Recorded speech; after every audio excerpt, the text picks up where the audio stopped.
Thank you so much for being here. And thank you, Renee, for a kind invitation to come, as well as introduction. Renee actually suggested the topic. And initially I felt, this is big, this is way big. But we'll concentrate on just key ideas. Thinking about how science and the ageless wisdom is now starting to converge. Still has a long way to go. But there are now interesting parallels between science and what was written by HPB, Madame Blavatsky, and The Secret Doctrine. And from there, we'll think about how we can use that in terms of our spirituality and our lives. So HPB wrote that every new discovery made by modern science vindicates the truths of the archaic philosophy. So there was a time when she was so much against materialistic science and religion of her day in the late 1800s. But she says, with every new discovery of science, we're getting justification for the teachings of the ancient wisdom. In the Mahatma letters, the master Kuthumi wrote that modern science is our best ally in terms of understanding the ancient wisdom. And yet it is generally that same science which is made the weapon to break our heads with. We still hear that today. Science is still attacking us in many ways. Scientists have not yet fully accepted the fact that there is something beyond the material. And yet, there are many scientists who are starting to echo some of the teachings. And we'll see that as we go on. So are science and spirituality incompatible? Both science and spirituality seek answers to the same basic human questions. How did everything begin? That is what cosmology is trying to find out. The same with evolution theories. How did everything begin? Where did we come from? Where are we going? Very basic human questions. What is the meaning and purpose of existence? And why are things the way they are? Are we just victims of circumstance? Or are we participants in determining our destinies? All of us come across these questions at some point in our lives. That's probably why you're sitting here. That's probably why you went looking for theosophy or stumbled into it. So as was written in the description for this talk, in the late 1800s, HPB strongly criticized science, but predicted, there are not that many predictions in The Secret Doctrine. Not many, but this was one of them. She predicted that with every turn of the century, the door would be opened wider for the teachings of occult science. Do you think it's true? Yes. True enough, by the 1900s, you see, The Secret Doctrine was published in the very late 1888, I think, yes. By the early 1900s and onwards, with scientific discoveries like general relativity and the quantum field theory, science has been slowly confirming some of the Secret Doctrine teachings. For example, 1888 or 89, HPB wrote, matter is simply crystallized spirit. What does that mean? It means matter and spirit are one. They're just in different states. One in a subtler state, but they are the same thing. interestingly, Pierre Teilhard de Chardin, who lived about 1881 to 1955, wrote that matter is spirit, just that it's moving so slowly so that it could be seen.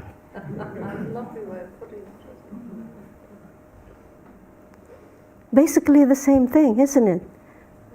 I'll tell you a little bit more about Pierre Teilhard de Chardin in a while. And then in 1905, look at the dates. The theory of relativity. Albert Einstein said E equals mc squared. Well, energy is the same as vibration. We can equate it with spirit. And the equation is saying spirit and matter are the same. The only difference is this is moving so, this needs to move so fast in order to be the same as that. That's secret doctrine and science coming together. Pierre Teilhard de Chardin was an interesting character. He was a Jesuit priest, so a religious. At the same time, he was a philosopher, started studying philosophy even before he became a Jesuit. And then he became a scientist. In the early 1900s, he concluded, after being exposed to certain philosophies, that matter and spirit are one.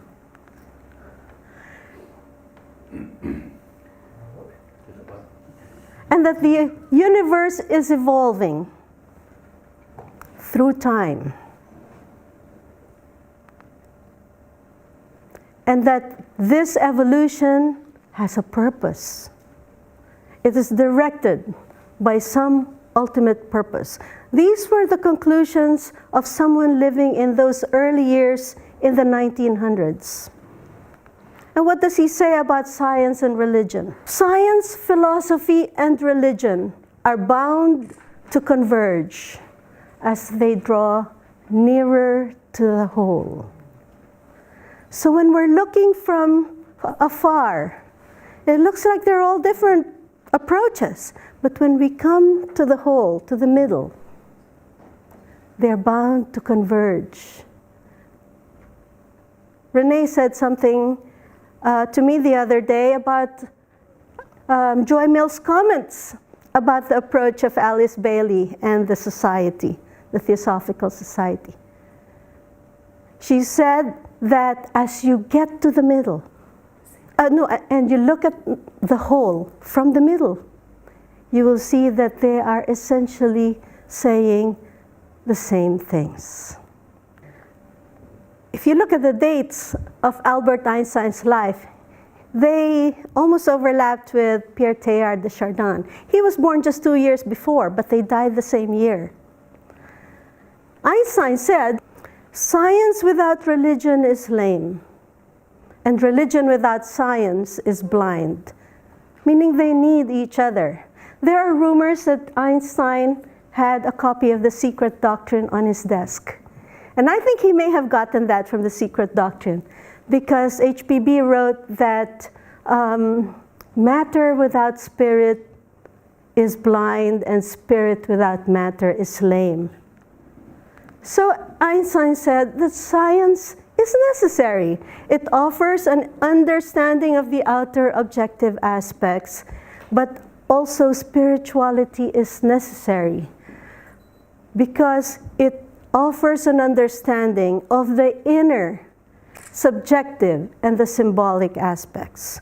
We all know that we have both an outer part of us and an interior. And science can only deal with what it can measure. But it can't measure what is inside. So we still need something that helps us to understand what cannot be measured, what is inside. So, because I was asked to speak a little bit on The Secret Doctrine, I thought I would just take some few key concepts and relate them to science. As you will see from the cover of the book, And by the way, when we say secret doctrine, sometimes we say it is the archaic philosophy, the ageless wisdom. In this context, I'm using it in terms of the title of the book, The Secret Doctrine. And the book itself says it is a synthesis of science, religion, and philosophy. The most important teaching in the Secret Doctrine, that there is only one source for everything. There is only one life. I'll explain that as we go on. So, it is written, the fundamental unity of all existence, everything in existence, that the unity of all of that stems from the fact that they all come from just one source, the absolute reality. We don't have a better word for it. Some people may want to use the word God, but we'll use the word the absolute reality, because that is the root of everything that was, is, or ever shall be. That's a slide. No, that was a slide. That was the root of everything. In the Secret Doctrine, it's called darkness, just because how do you describe something that is everything? The totality of everything. Without limits, without boundaries. But because of the limitations of our human brains, a symbol was given where you have a dark background and a white circle. By the way, these symbols are found in the proem of the Secret Doctrine, the introductory portion. The symbols were said to have been found on a set of palm leaves. She was reading from another plane, obviously. She said, before me is an archaic manuscript made impermeable to fire, air, water, something like that. And the whole story of creation was summarized in just a few symbols. This was the first. That there is the absolute reality in the background, but our minds, being limited as they are, can only conceive of a very small part of it. We'll represent that with a white circle. That is what we can possibly conceive of. Next symbol. In the middle of that disc is a little dot. The beginning or the seed of creation. Remember, this is like a whole story summarized in a few symbols. Next symbol, the beginning of duality. Once you start to get into manifestation, there is that beginning of a separation between spirit and matter. A polarization represented by a duality, a line in the middle of a circle. And then a cross. Spirit vertically, matter horizontally. Now we are seeing manifestation of spirit and matter, manifestation of the world, manifestation of everything, the beginnings of it. And finally, the last symbol. We have lost the black background. We have complete manifestation of spirit and matter. We no longer see where we came from. The black background is no longer there.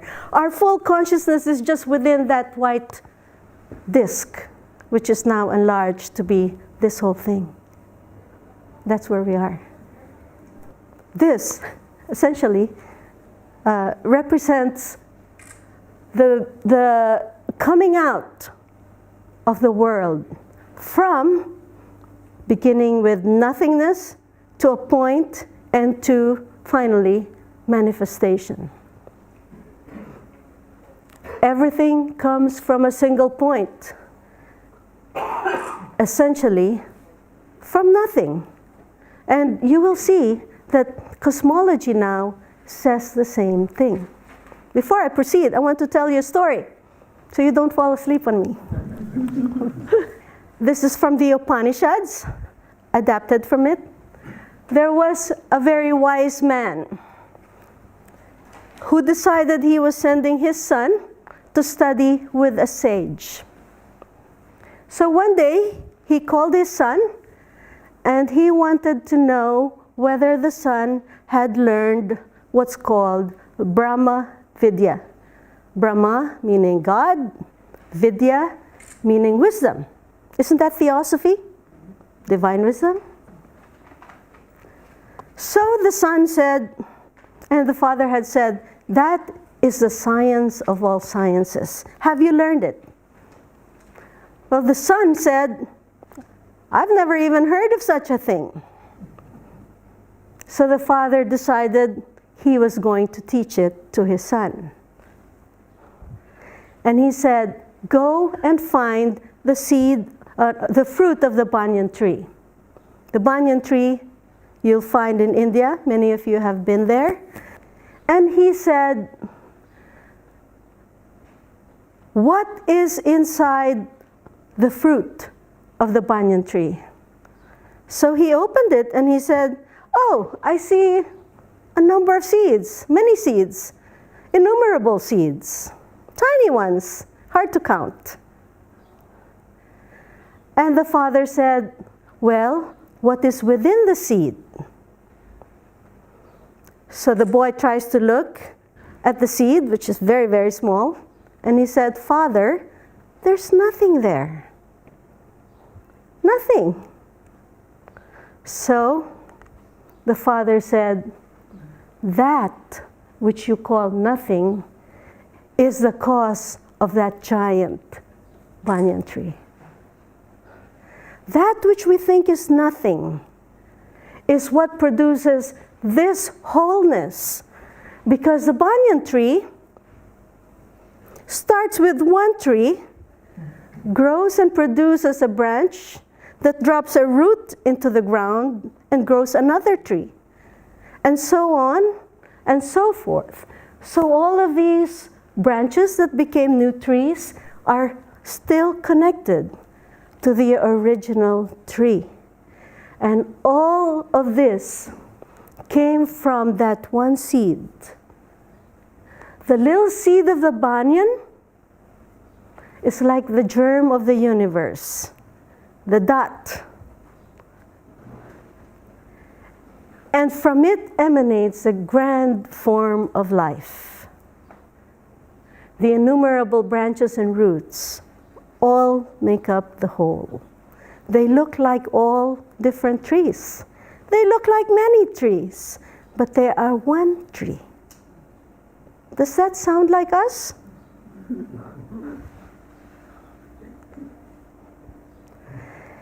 This coming forth of a world from nothing, or from that tiny little dot, is said to be like a breathing out of that great breath, the divine. So it's a cycle. A breathing out of the divine produces a world, what we know as our cosmos. A breathing back in makes it all disappear. And so another breathing out makes it come out again. It is a cycle. The reason I'm telling you this is because that results in many universes coming and going, incessantly manifesting and disappearing. Why do you need to know this? Science says the same thing. And we'll relate it, put it all together in a while. Modern cosmology now also describes the cosmos first as arising out of a single tiny point. Ever hear of black holes? Modern cosmology is now saying a universe comes from the explosion of that tiny little thing that we call a black hole, which we don't even see. That tiny spot in the middle, put it into perspective, because modern physics and cosmology says that that tiny pin-sized point should be imagined in a gigantic tract of space. First of all, think about this. This is the Milky Way.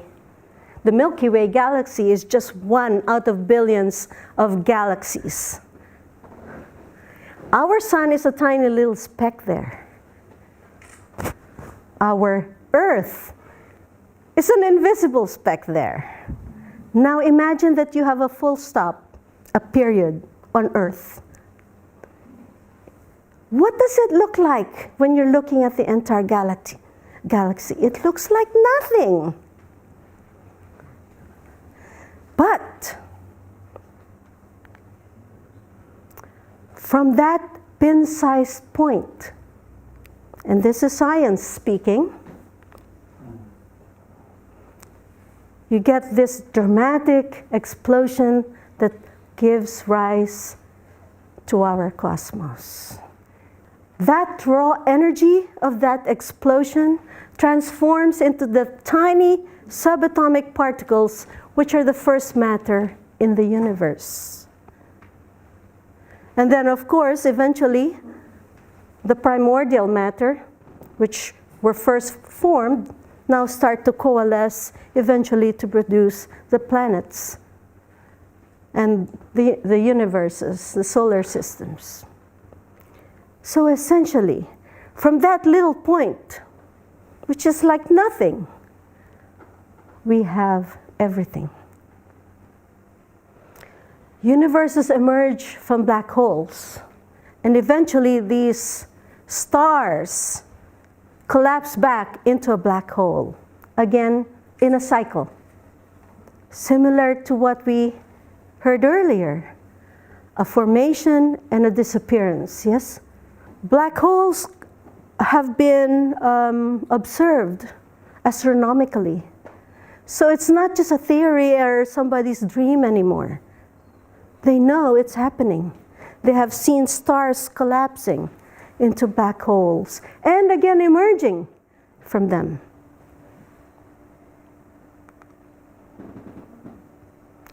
So science also says that universes are constantly coming and going. And there's not just one, it's not just ours. There are many universes which now they call multiverses. Isn't that what the secret doctrine said? That there are many parallel worlds coming and going. The one difference is that science, and this is Stephen Hawking talking, he says this is happening spontaneously and randomly with no reason. It's just, he calls it a free lunch. Because out of nothing, you don't even know how it happens. They're just like these bubbles that come and go. Universes coming and going.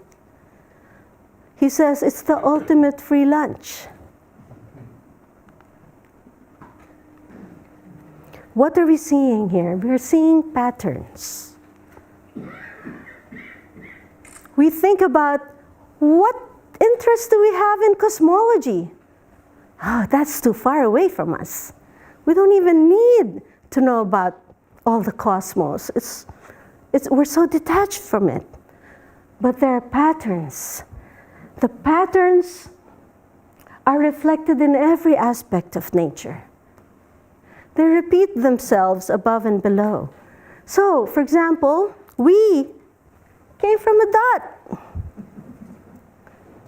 In the same way that a tree would come from a tiny seed. Patterns. So it's said that by noting the patterns and using analogies, we will be able to come to an understanding of universal principles.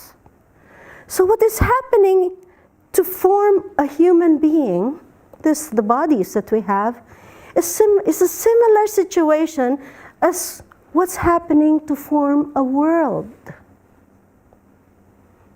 Everything coming from one. John was talking about illusions. From the one ray going through a prism of illusion. It looks like we have many. From one, it looks like we have many. But all of these different rays coming out of the prism are still that ray. Once you remove the prism, all you will have is the one ray. So the prism is just an illusion. It makes us think that we are many, but we are really one. And what is a prism? The prism is manifestation. The moment we come down to the material world and manifest, we have passed through the prism. And all we see is that we are many and we are different. So by understanding universal principles, we may be able to understand ourselves. More from science. The concept of oneness. More and more scientists are now talking about the concept of oneness of everything. Fritjof Capra, he's the author of the Tao of Physics. Many of you may have heard. He's an Austrian physicist. Each part of the universe is related to the whole. Okay, we may not be feeling that we are part of some planet somewhere. But it is said that every part is related to the whole. The sun, the moon, and the planets, we think they're just so far out there in space. They affect each other and they affect us. Astrology has shown that. A storm in the sun affects our electronic devices. There is an interrelatedness, even though the planets are so far away. Now, let's bring back the analogy of the human body. Within the human body, we have cells composed of atoms. What if one atom in our body said, I don't see the whole and I don't care about the whole, it doesn't affect me, I'll do what I want? Isn't that where cancer begins? One rogue cell can destroy the whole. One cell that feels it is separate from everything can destroy the whole, because we are so interrelated. So it's the same with our universe. It's the same with our planet. We think that now there's more of a consciousness about our planet. We think that what we do doesn't really affect things in the big scheme, but now there's a growing consciousness that our planet is affected by anything that we do. They call it the carbon footprint. The garbage, the little cup or styrofoam cup that we throw in the garbage will stay in the dump forever. It does not disintegrate. It stays there forever. At each level of complexity, we have systems that are integrated, self-organizing wholes. Just like our organs, they are integrated, self-organizing wholes. They somehow form. The heart, it somehow does its own thing. It knows how to beat. We don't tell it to beat. And yet, those wholes consist of smaller parts. the cells that are there. And at the same time, that part is part of a larger whole. What is this saying? Everything is connected. Even though it seems small and separate, it's connected. And everything affects everything else. So today, many scientific thinkers are starting to acknowledge that there is something that links everything. What is it? What is it? We don't see it. You're sitting there. I don't see it. Well, quantum theory forces us to see that there are connections. There's a complicated web, they say, of relations between parts. This is physics. This is science.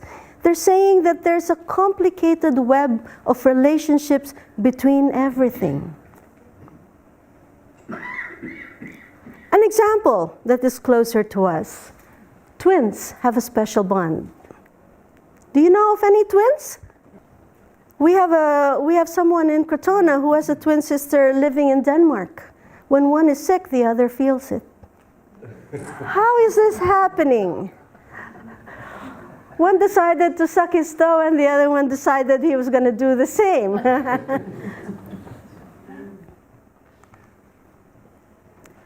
In quantum physics, they have something called non-locality. And Einstein called it, he poo-pooed it. He said it's just spooky action at a distance. Non-locality, you may have heard of it. Amit Goswami, he goes around the world talking about it. He's a theoretical physicist. He says it's the ability of objects to instantaneously know about each other's state, even when they are separated. So this is the same as what twins feel. We have someone in California and someone in Denmark. They are twins. They feel each other's pain. They know what's going on with each other, even though they're separated by distances. So this whole theory came from physics. And I'll just make it very simple.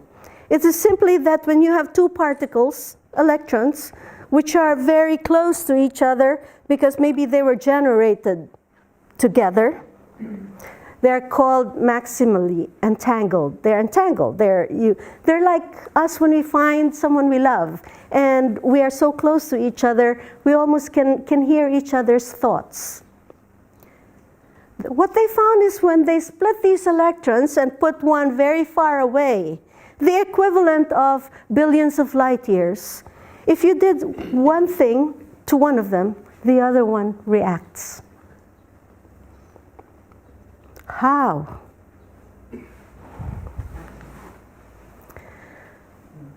David Bohm. Have you heard about David Bohm? Yes. Yes. He did a lot of interviews with Krishnamurti. He is a theoretical physicist who was thinking in other ways, unlike many of his colleagues. And he said, when electrons have a common origin, let's say they were born or made together, in a single undivided universal field of energy, they remain connected to each other, regardless of distance, through an underlying dimension of reality. And this is how he pictured it.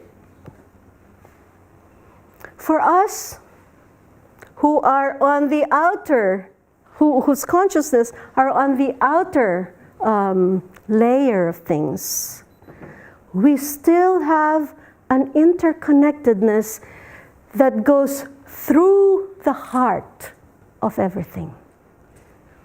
The center, we might think of as the heart of everything. And this is a physicist talking. This is his picture. The way he imagined it. That the interconnectedness of all of us is not that this one is touching this line, but then because all of them are going through the same center. And not only that, other layers of us, not just our physical, our inner side. is unfolded as well, going through that same center that we share with all. This is the basis of the oneness of everything. The common center is the basis of everything. This is science. You've heard of Rupert Sheldrake? Yes. He said something similar. He's a theosophist, by the way, and I think he got this idea from theosophy. He was talking about morphic fields of resonance. What he did was he was studying rats, training them to be able to escape a water maze. And then he found that over time, after many generations, the rats were learning faster. It's as though they remembered what the earlier generation had learned. So after they had achieved 10 times the speed of escaping through the water maze, they decided to do the experiment in another place. So from Harvard, they did the experiment in Edinburgh and in Melbourne, and they only taught the rats starting from, let's say, step 10. But the rats were able to learn to escape the maze, just like the ones who were in Harvard, who were many generations earlier. Okay, are the rats in Melbourne and Edinburgh just a little smarter than the rats in Harvard? Well, no. He's theorizing that there is a memory in nature. And all of us are connected to that. We all tap into that.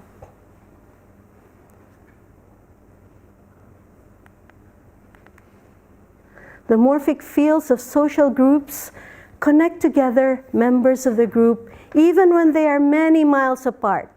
So there's a field that's connecting all of us, even though we may be very far apart.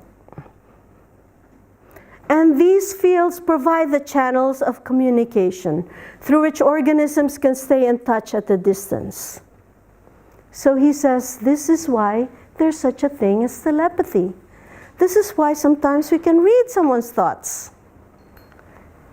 In theosophy, we call that the Akashic field. It penetrates everything. It is responsible for that underlying wholeness that connects all of us. A background sea of energy underlying the material world of space, time, and consciousness. Now, even this is proposed by another scientist, a psychologist.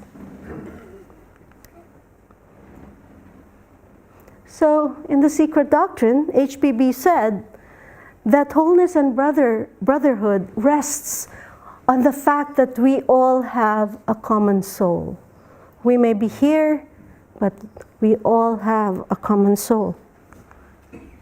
This is a simpler diagram, two-dimensional, but I wanted to underscore the fact that when we are operating in our everyday lives, we are standing, let's say, at the tip of one of these lines. And so we don't agree with someone. They may be standing on the opposite end over there.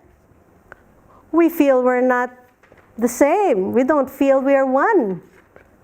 We feel we're very separate. But if we can move to our center, we will find that the other one is there too. Make sense? So the Secret Doctrine has given us an idea of oneness, cycles, order, and pattern, and science agrees. I mentioned earlier that the one point where science and the Secret Doctrine still don't agree is purpose. Science says everything is spontaneous and random. It makes no sense, it just happens. That's just the way it is. But in the ageless wisdom, there is a pattern and there are cycles, we are taught. Every cycle, and remember, universe is coming and going. Isn't that the same as us reincarnating, coming and going? Analogies, right? There is a pattern. But with, with every cycle, we come to a bigger part of the spiral, which is no longer at the same level, but slightly higher. Every time we come again, we end up a little higher. There is a harmonious and progressive order that suggests there must be a divine plan at work. This is not just spontaneous and random. There must be a reason why there is some order. And everything in the world partakes of that same order. As theosophists, we know the purpose of all the comings and goings of worlds and monads, ourselves. They're not just a series of random events, but there is a purposeful striving for something to be more.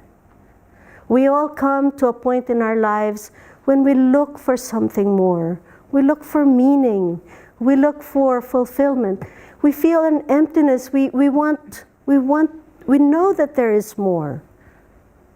There's a purposeful striving to be more. The Maslow's, I don't know if any of you are psychologists, Maslow's hierarchy of needs. Have you heard of that? Yeah. The triangle? Initially, all of us just want food, shelter, the basic things, security. But at the highest level, once we have fulfilled the basic needs at the highest level, what do we need? We need fulfillment. Fulfillment.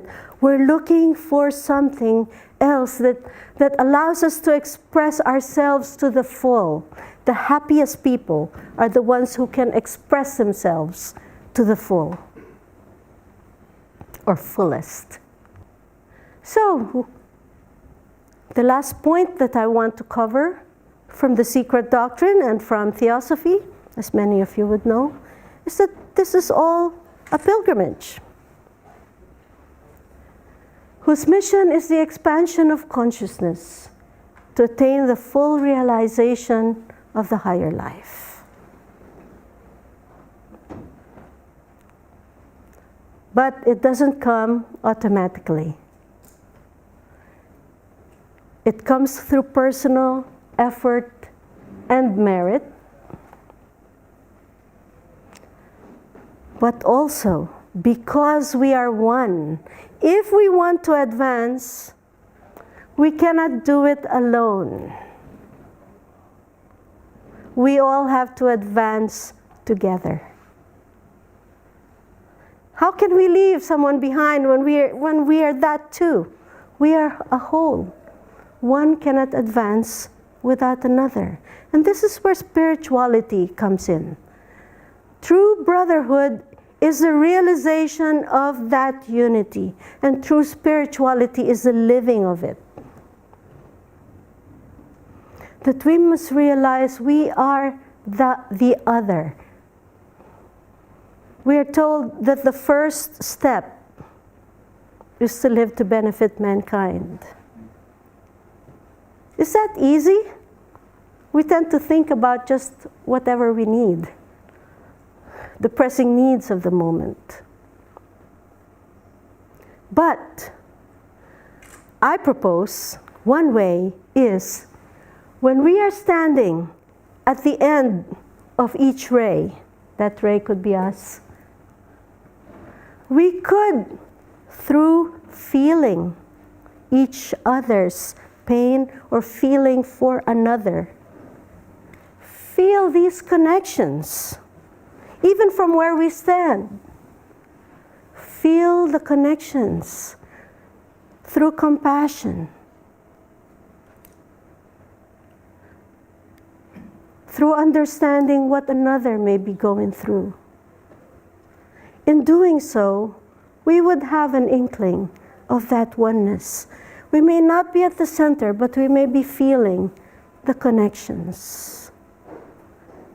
But another option, as John was talking about today, is to go to the center, where we find everything.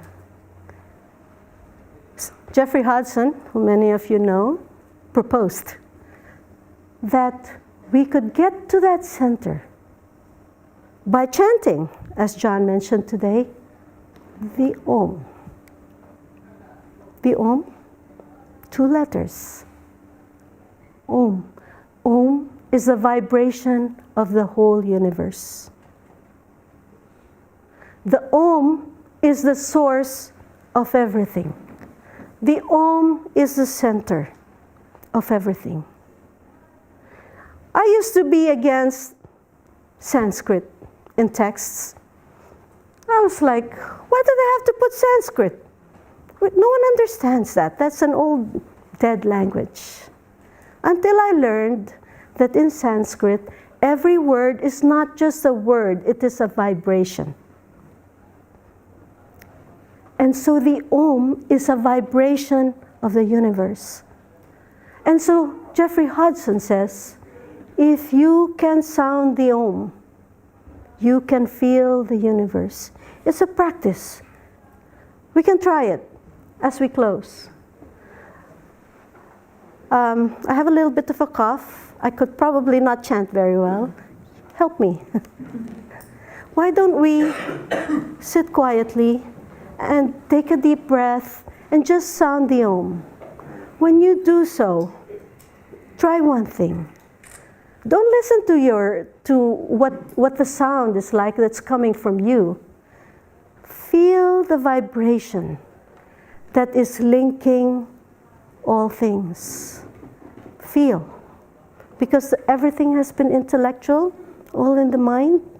It completes it when we can feel. So let's try it.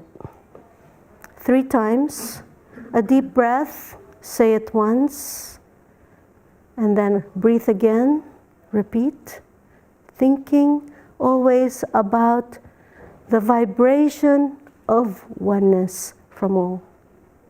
And after that, send a blessing to all the world. Shall we?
Shanti.